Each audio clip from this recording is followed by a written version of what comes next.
pure and innocent light of God.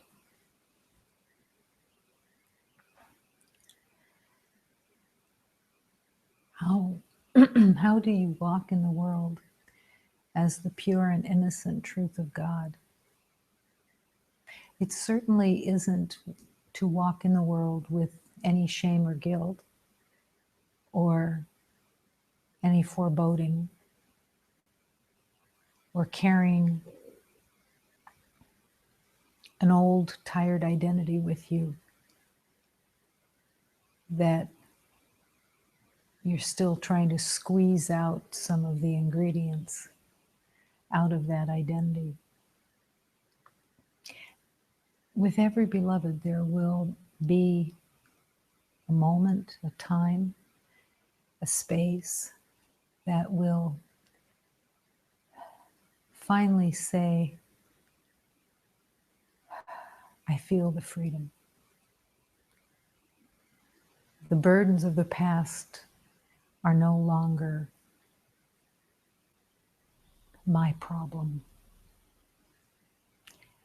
And that's when the inner joy begins to be recognized. It's a quiet place. It's not a place of any raucous of any kind, very quiet. So quiet that it doesn't seem like the rest of the world.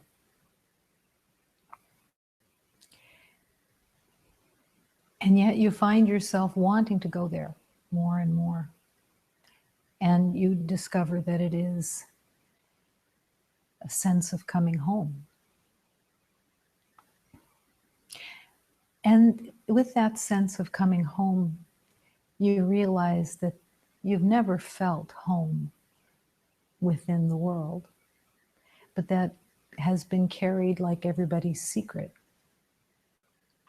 feeling out of balance, out of harmony, and trying to figure things out constantly, to follow the rules of the world that the ego has developed. But in that quiet, harmony starts to be recognized, freedom.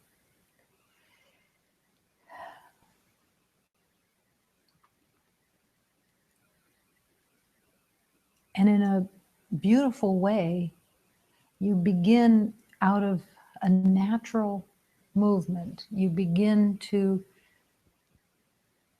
share that peace. You share the stillness.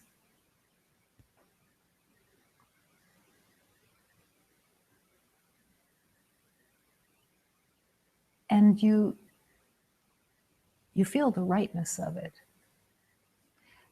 There's not a thought going on of, I need to share this. I need somebody else to be aware of this, but it's just the natural extension. And that's when the word extension is used, it's very significant. That the word sharing is not necessarily used, but the word extending is, to extend. Because you're taking what you have, the natural state, and it extends like a telescope that can't help but reach out, can't help but give itself, because it's true.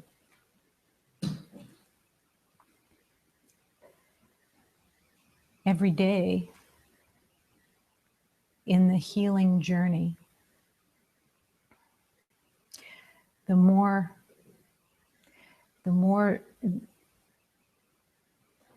quiet within, then the more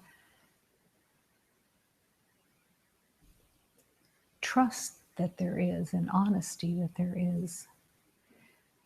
The more you realize that there is nothing to compete with.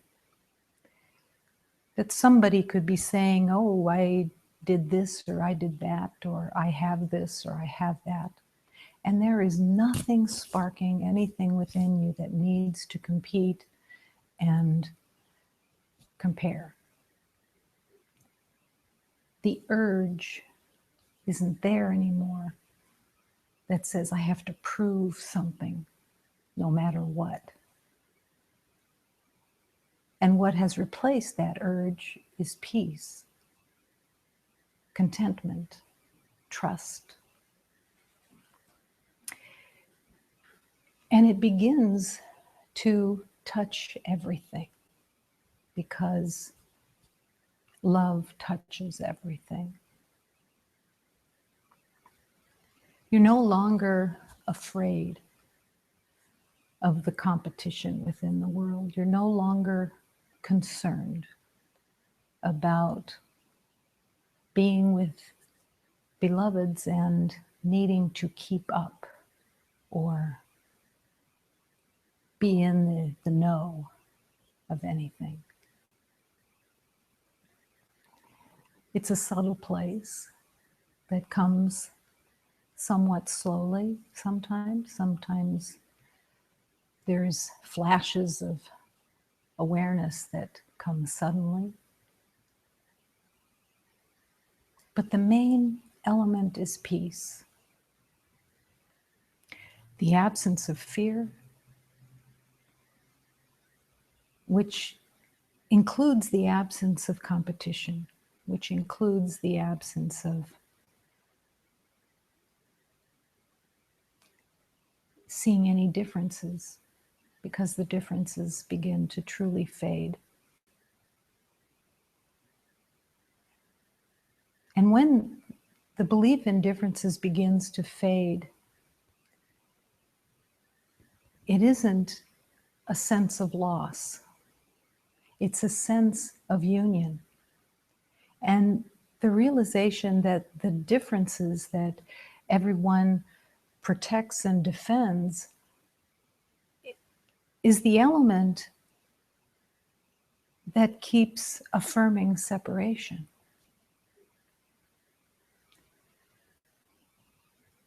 When you compare yourself to anyone,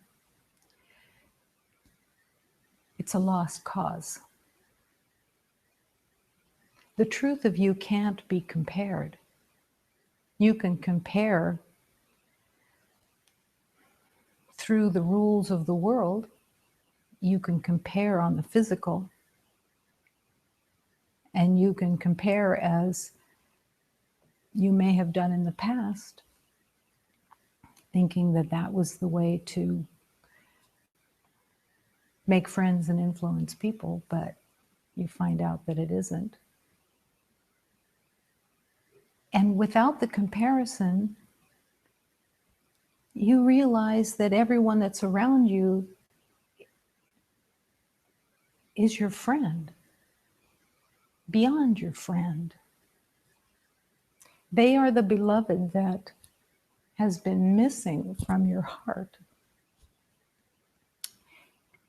And it's the most beautiful element of love to realize that it has nothing to do with knowing someone for 20 years or growing up with someone or living next door to someone all their lives or it doesn't have anything to do with any structure,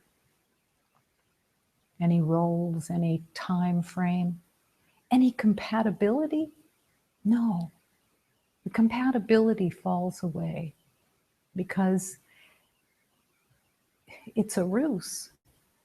Love is compatibility. It isn't developed from a place of, I have to find like-minded people to be with, or I have to make sure we're on the same page. None of it has any importance. only the love, only the divine union that is opening. And it's a cause and effect that is very purposeful. As you surrender what you think you know, comparisons, differences, ideas of what someone is in their life, as that is let go, the union begins to be recognized. How could it be that someone that you've never met before gives you the impetus to cry with the remembering that they are your beloved? And they've never met you and you've never met them. Doesn't matter.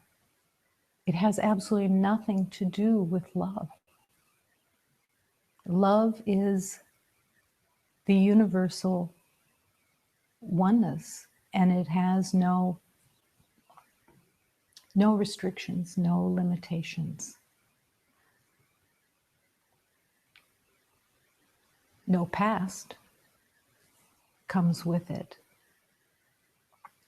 To meet someone here now, to connect here and now, is all that there is.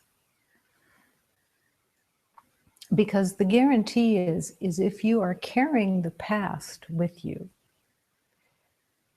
and let's say your ego says, we're going to carry the past, but we're going to carry it in good stuff.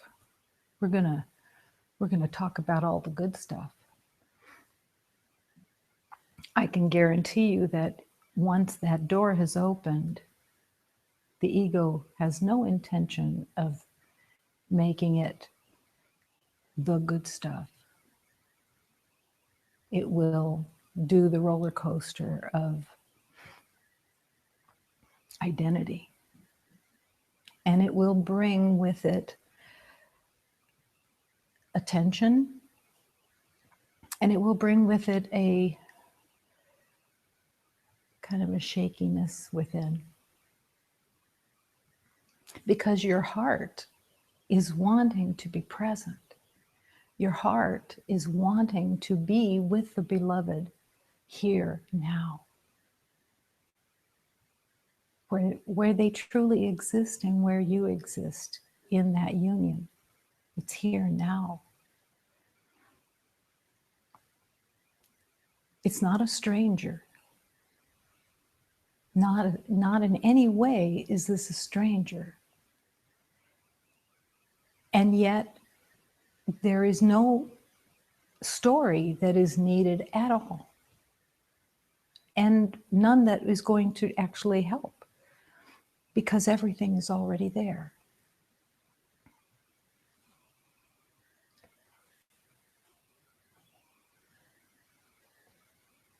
If you were looking into the past and you were hooked in the past, let's say you had two companions that walked with you through school and like that.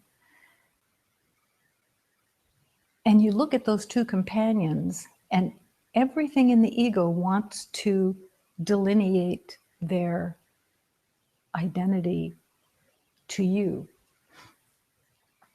This one was more fun. This one was serious. This one was, you could count on this one to show up.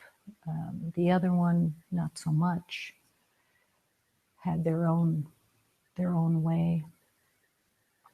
All of those elements that come up about who they are is totally fabricated in the mind. I was reminded of this by a beloved who had to write something for school about their past.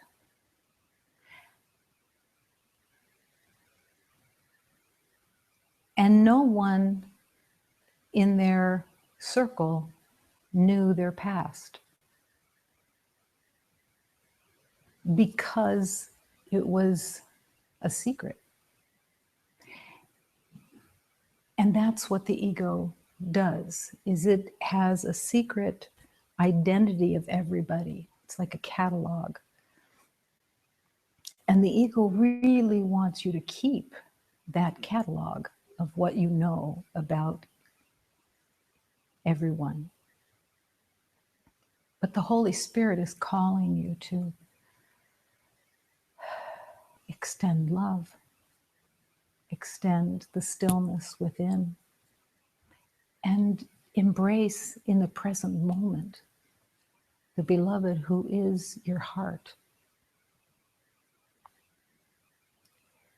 They can do nothing ever that in any way can be a cause of closing the heart.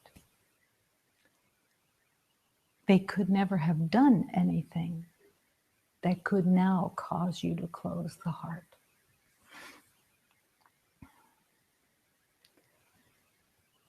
But the heart is being called to be open for everyone. Everyone.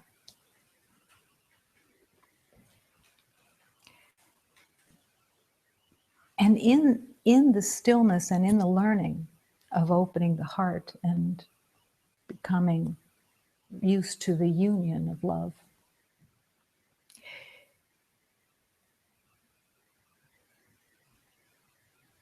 the temptation of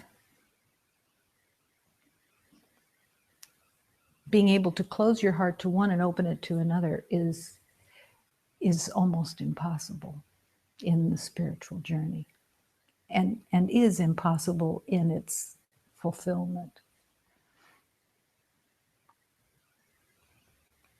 So the call is of extending love without reservation,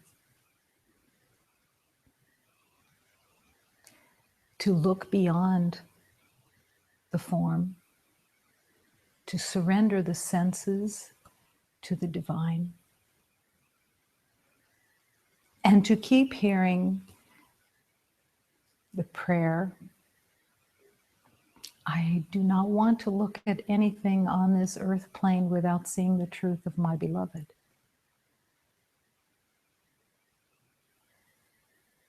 It is a declaration of love. And it's the strong force of the universe that the ego cannot line up with in any way. The ego's intention in this world is for you to stay small. Small, insignificant, and separate. That is what the battle is all about with the ego. The belief that the ego can dictate that you are small, insignificant, and limited. It's not to battle with the ego, it's to turn away from it and refuse anything that is not peace.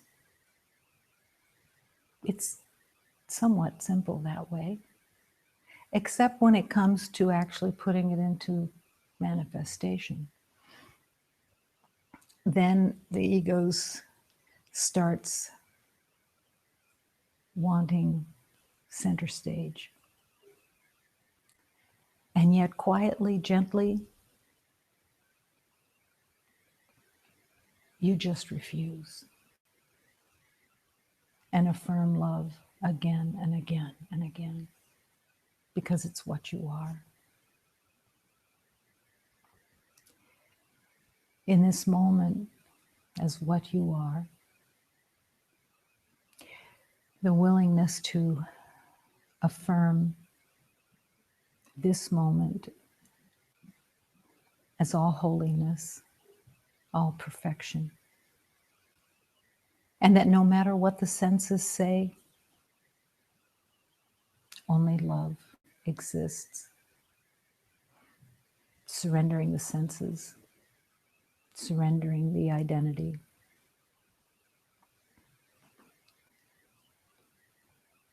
And saying, yes, I'll open my heart. And as you say yes to your heart opening, all of creation, all of the light serves you in helping you open your heart. Because we need help. We need help in the journey, because to open the heart is not something that we remember. So we gladly accept the help.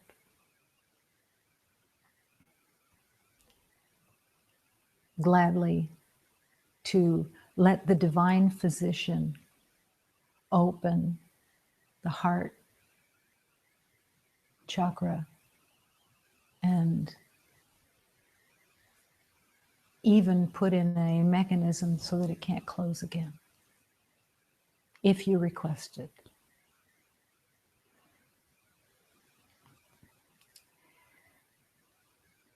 This universe is all love, and you are that love.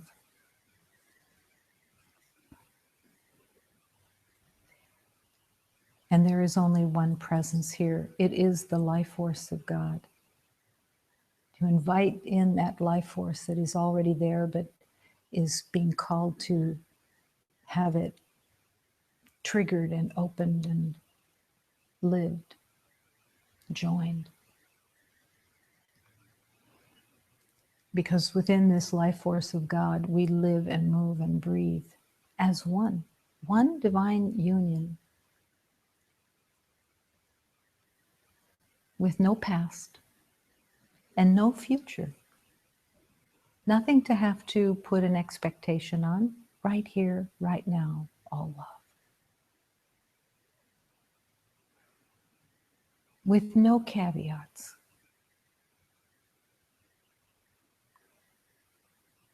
Only love.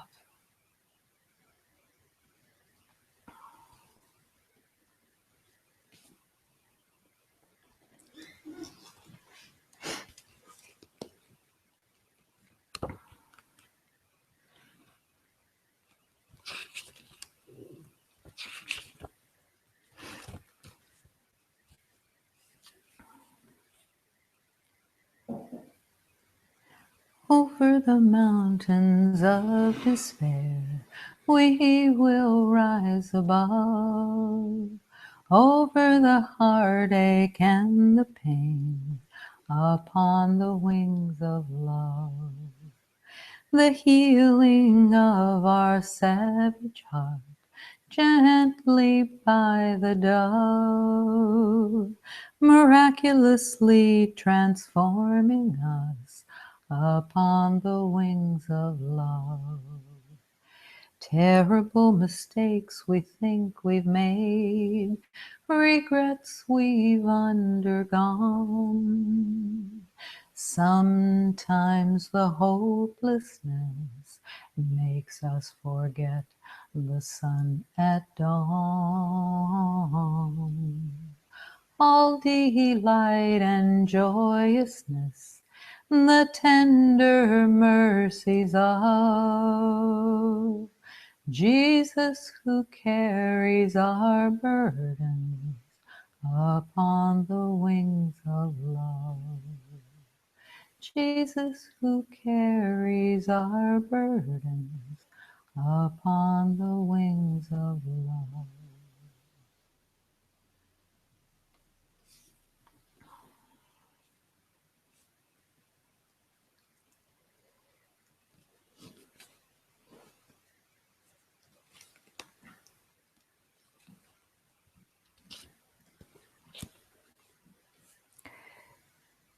I give you my mind, dear God, I give you my mind so that it can be healed and so that I can remember to focus all love in the sun and the moon and the stars and the forest and the earth and the sea. Remembering the oneness of all creation.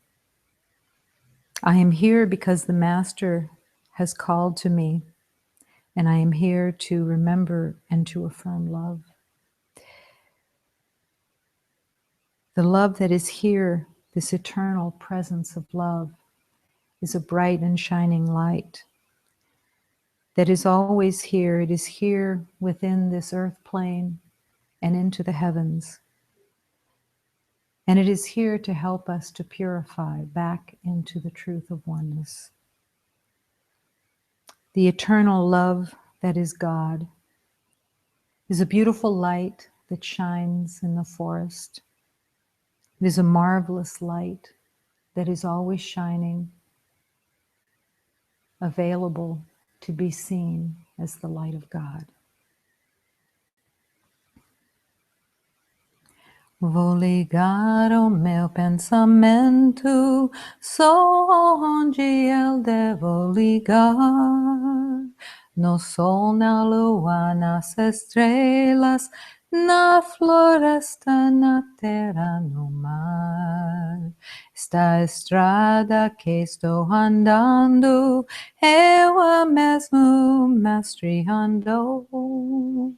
É a estrada de Jesus Cristo, onde nós afirmamos o amor.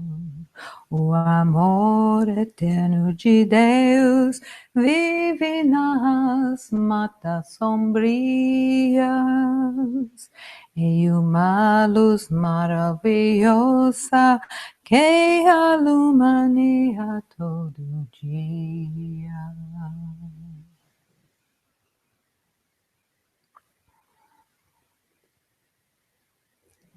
Heal my mind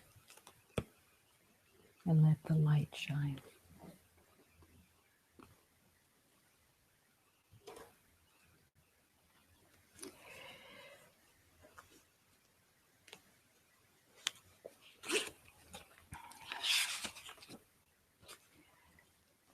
Fill in the blank.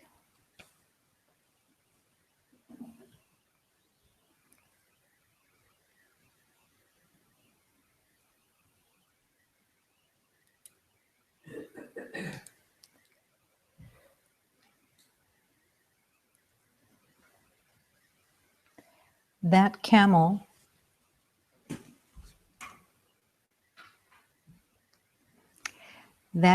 your soul rented from a barn, you might as well get on good terms with, seeing that you are out in the wilderness traveling.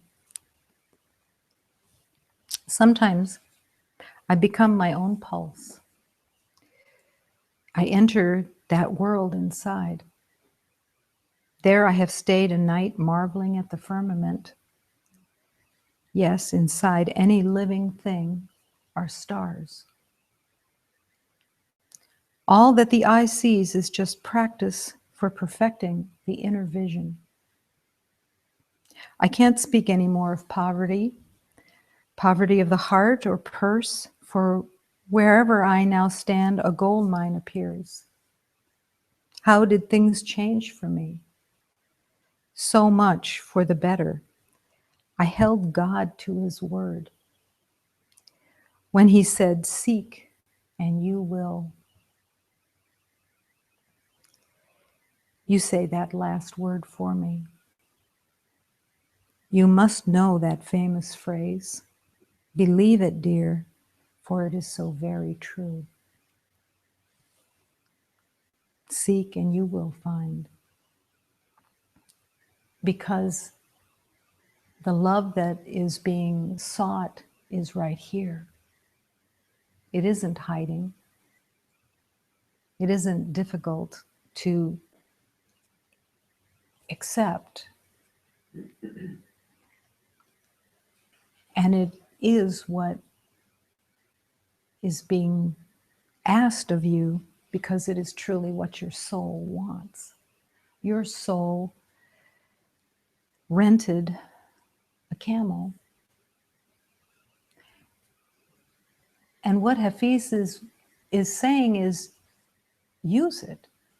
Use it because you are seeking, because you are in this journey of love. And you want to use every means that you possibly can to remember as quickly as you can.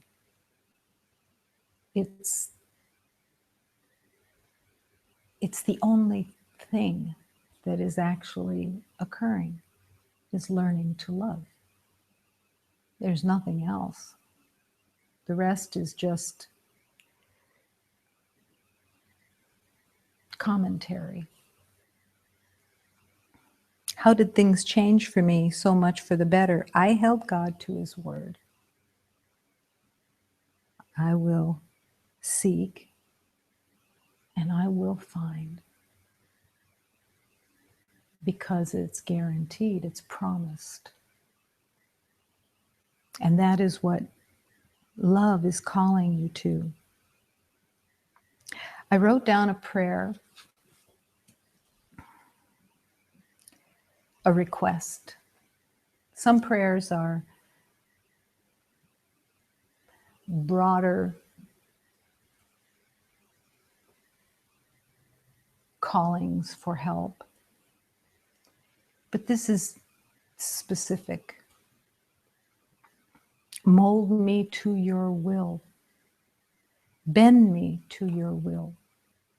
Help me yield myself to your will and not mine. Let me not have a will of my own. Take it from me. Let me surrender all desire, all wishes. Go to your will.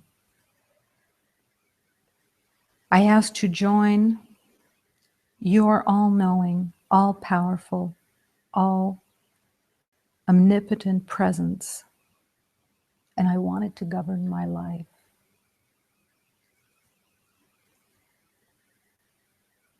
Everyone spends so many years becoming autonomous, becoming independent, and then in the spiritual journey, all of that is being called to be let go. All of that independence, all of that autonomy. And it's a surrender to the divine. And it's the most upside down thing that could be possible in anyone's life, and yet the only real element. What you came here for was to surrender. Mold me to your will. It's that willingness to take everything that I thought I knew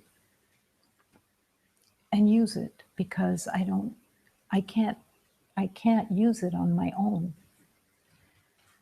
Let the Holy Spirit have everything, that every thought, every idea, every concept that you've had about who you thought you were and what you thought you knew, and let it be surrendered. And let your will be molded into what is the easiest way of the journey. Can you request that? Yes, of course you can. Mold me to your will and take me as quickly as possible into the truth. And show me every element that I've held on to that is not loving and is not of service to me. I don't want to have any thought that is not a useful, beautiful God thought. And that's the prayer. There's a beautiful teaching in the Course that says, and I'm paraphrasing, are these words that God would say? Is this what God would think? And that can sound kind of like the what would Jesus do?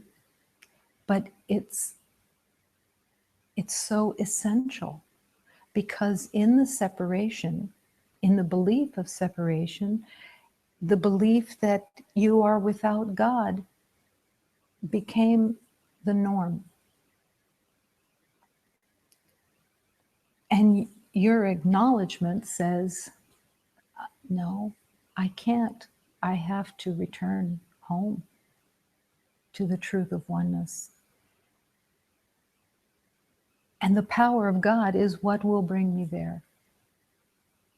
That will bring me to that remembering. Mold me to your will, bend me to your will. And even to the place where you can say very honestly to God, I'm stubborn and I'm scared. And yet I still want to remember.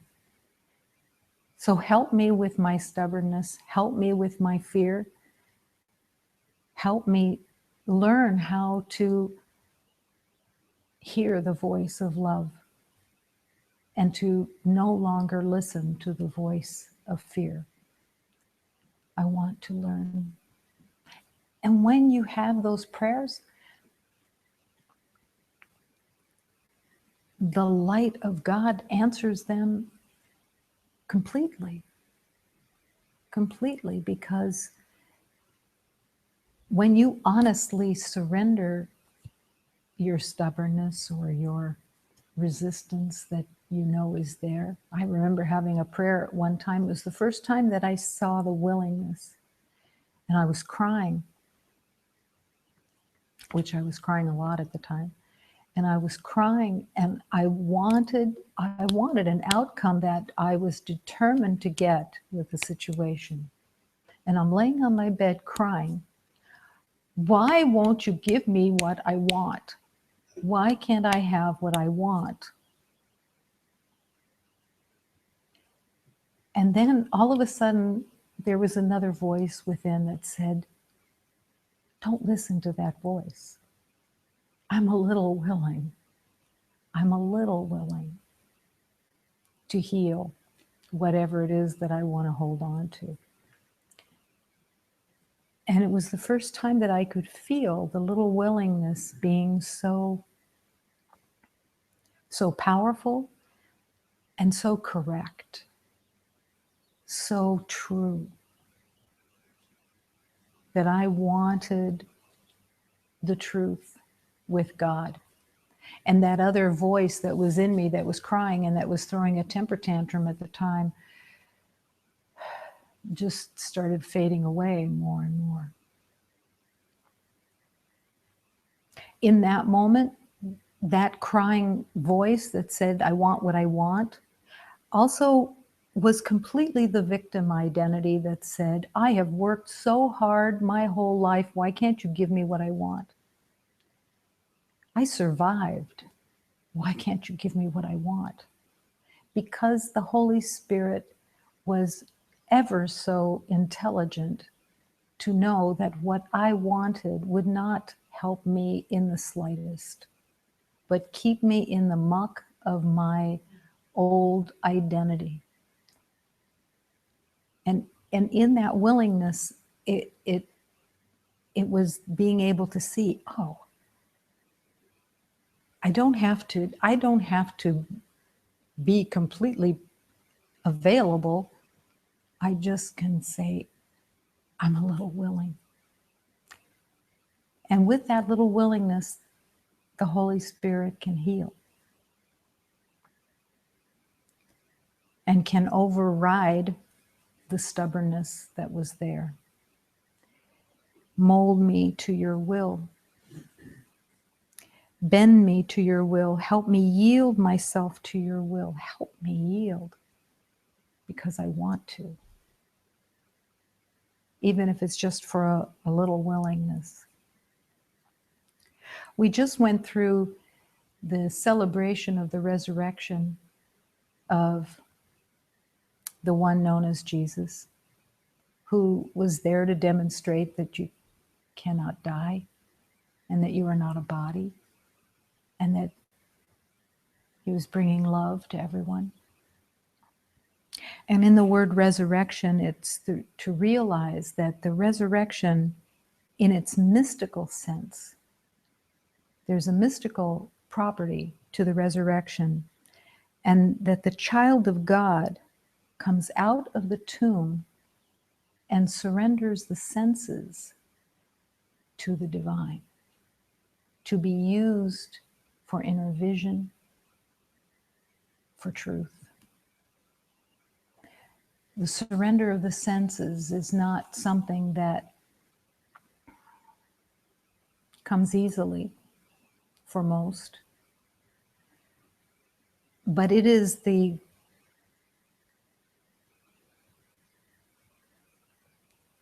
core of the ego's defense system.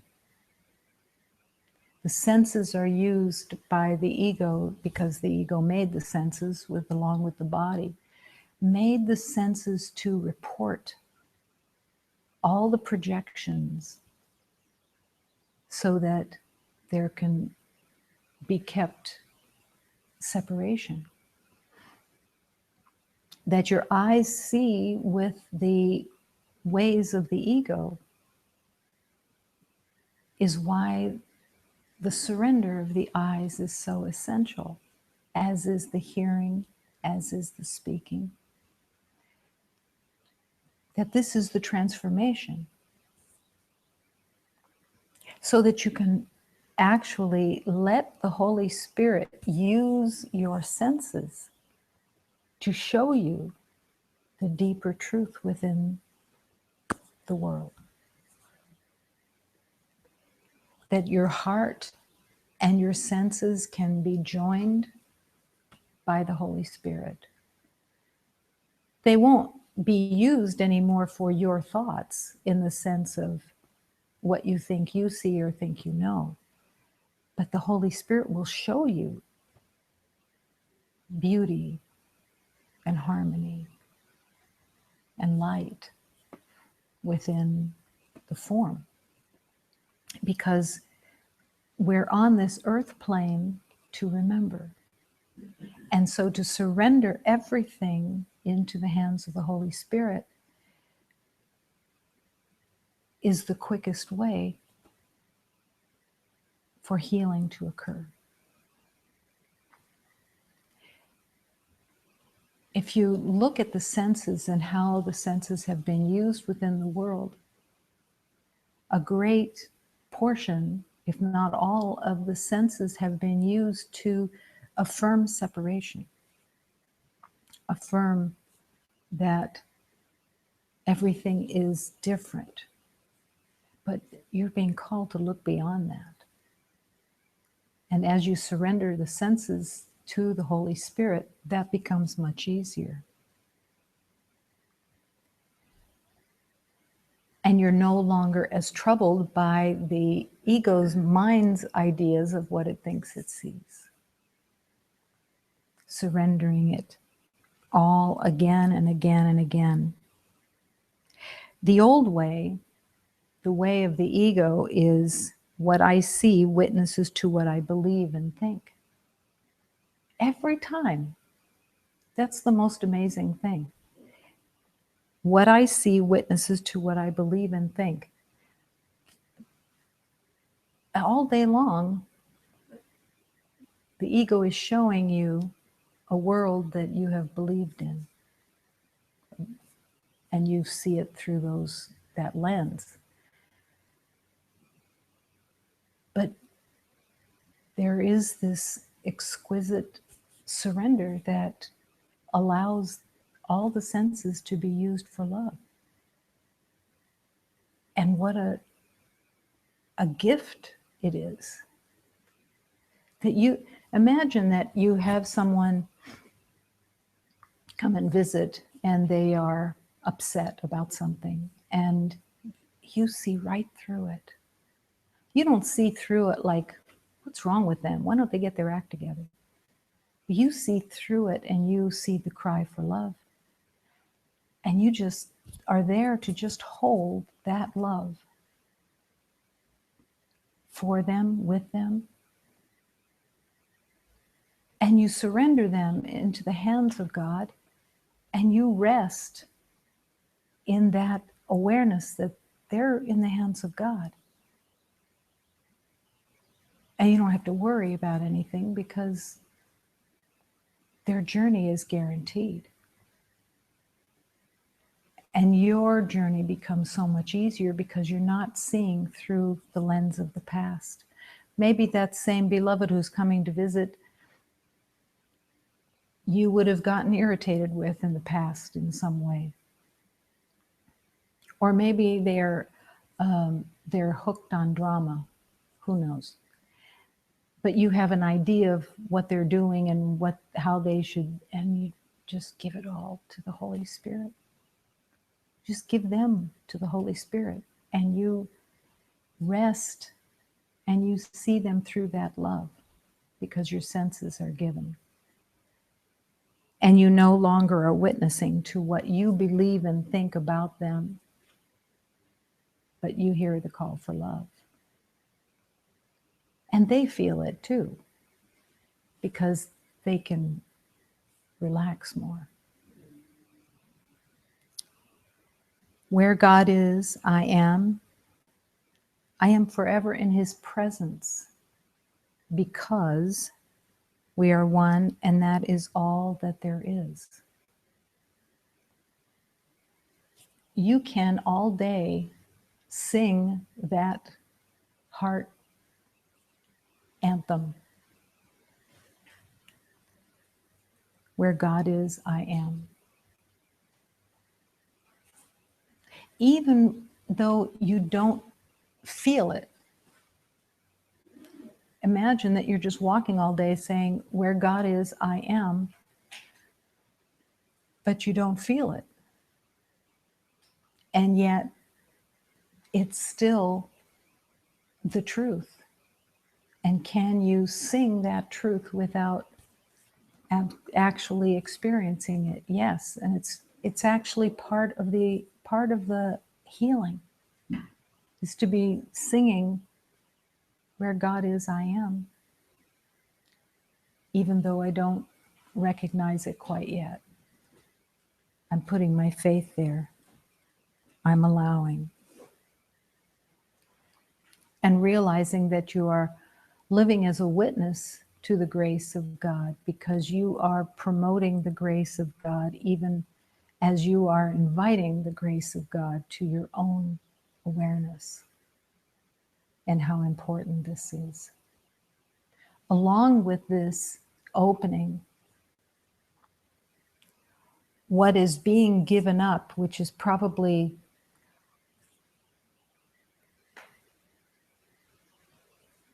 the hardest thing to surrender, is the belief that what somebody else is doing is important to you.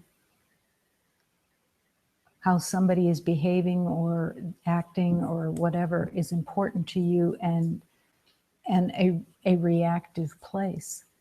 And yet every spiritual teacher has their own way of saying the same thing.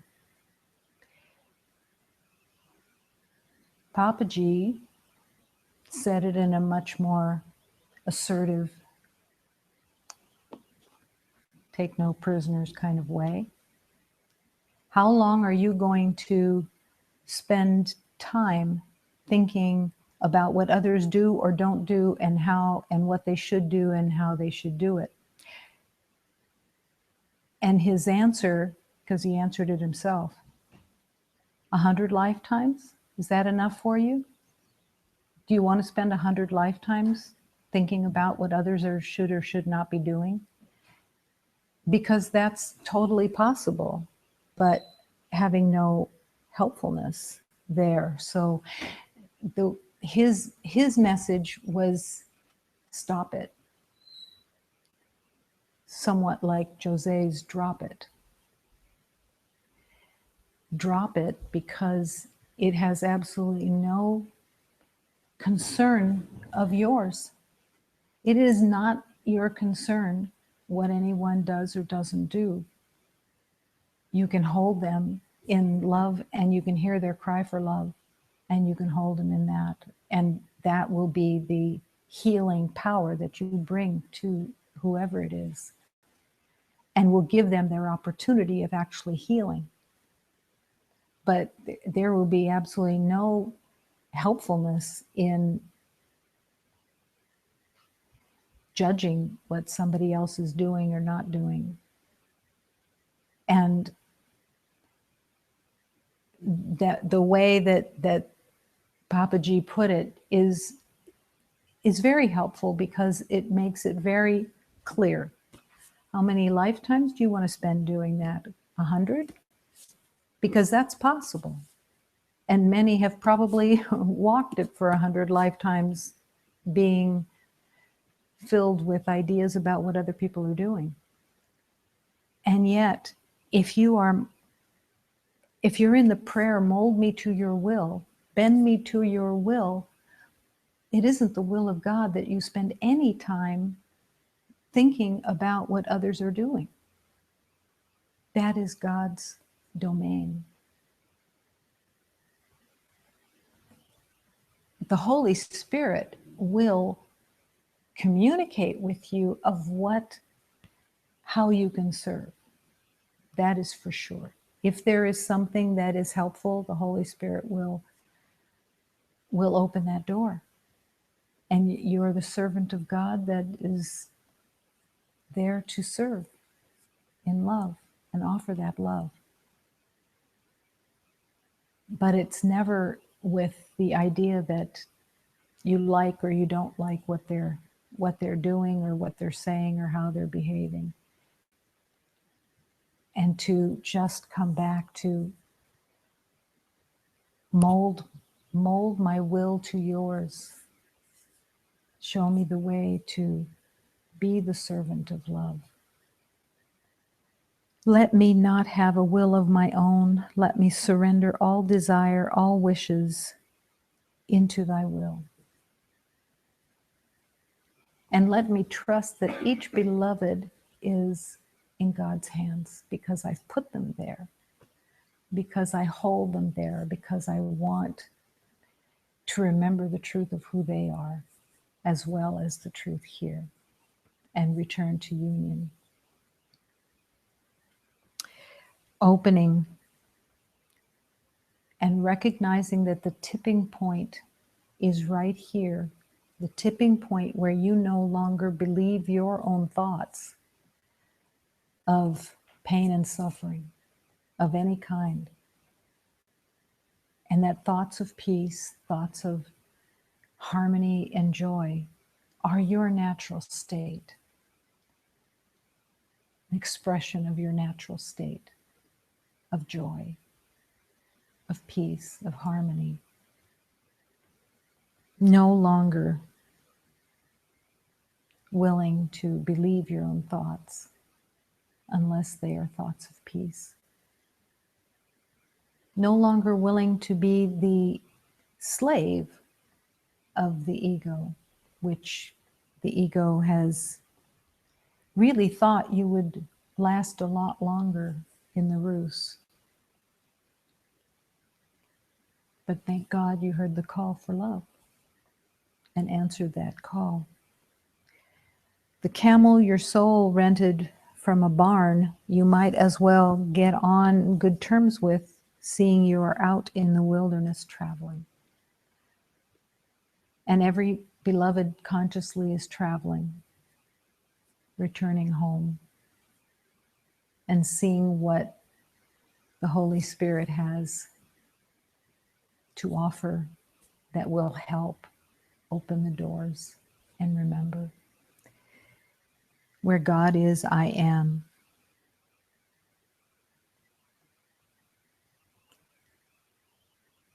Opening to the divine and surrendering the senses. When Jesus was on the cross, his senses were not of the body. Even though when you looked at him, he looked like his body was still intact. His senses and his awareness of everything had nothing to do with the body. He was seeing the brilliance of humanity.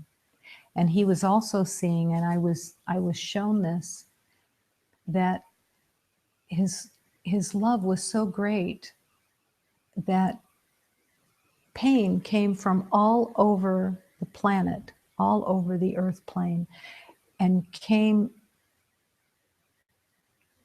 toward him and entered into him and was transformed through him while he was on the cross.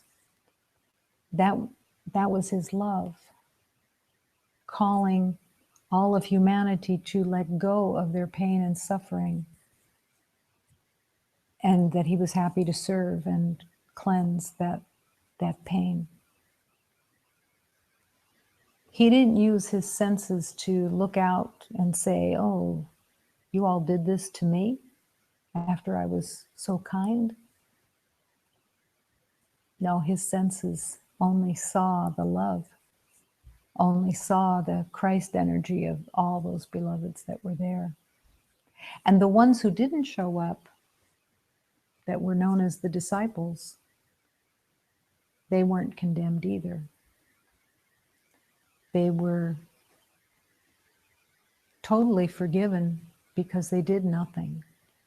They just forgot for a moment and then came back. And that same forgiveness is the forgiveness for every one that you have seen as limited. And when you look in the mirror, that you see the Christ shining back at you, rather than, oh, I know you, and having a story with that you surrendered again.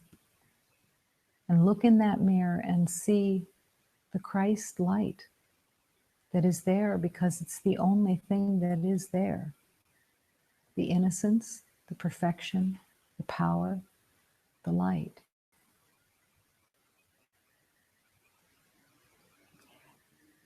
If you have to stay and look in the mirror all day until you finally see that light, do so.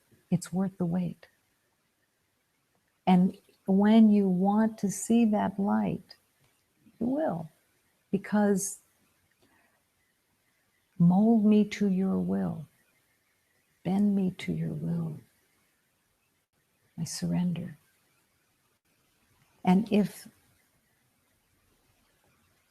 the promise is that you are the light of God, you have to accept it.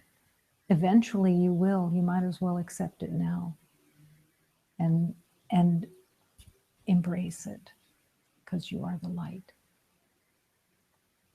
The Christ light that has the power to heal through the blessings of the divine spirit of love, bringing only love to each moment, and celebrating that resurrection of love. I can't speak any more of poverty of the heart or purse, for wherever I now stand, a gold mine appears.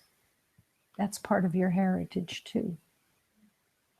There's no poverty in the truth of love. And what has been held as poverty has been the poverty of the soul, the poverty of the heart, in the belief of separation. But you are not that. You are that Christ light. And there is no scarcity in the truth of God. Not in any way. Sometimes it takes tenacity when everything in you wants to believe in poverty, when everything in you wants to believe in lack, and you refuse. You refuse to accept the lies of poverty, of lack. and affirm that I bend me to your will because I don't know the truth of the flow of God's love, and I want to. And I will not embrace scarcity anymore. It's not about standing on a gold mine. It's not about the gold. It's about the abundance of love that is always flowing and that you can embrace. Justified that it is what God wills for you.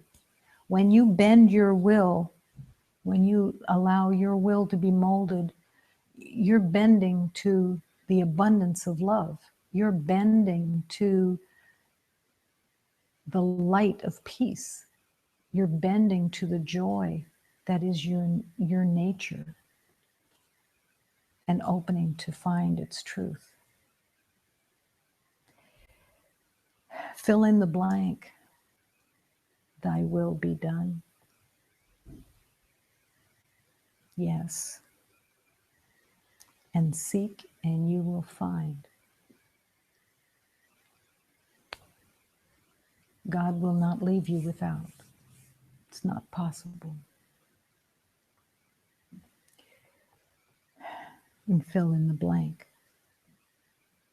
Let me surrender.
Not today. It's called Seek and Find.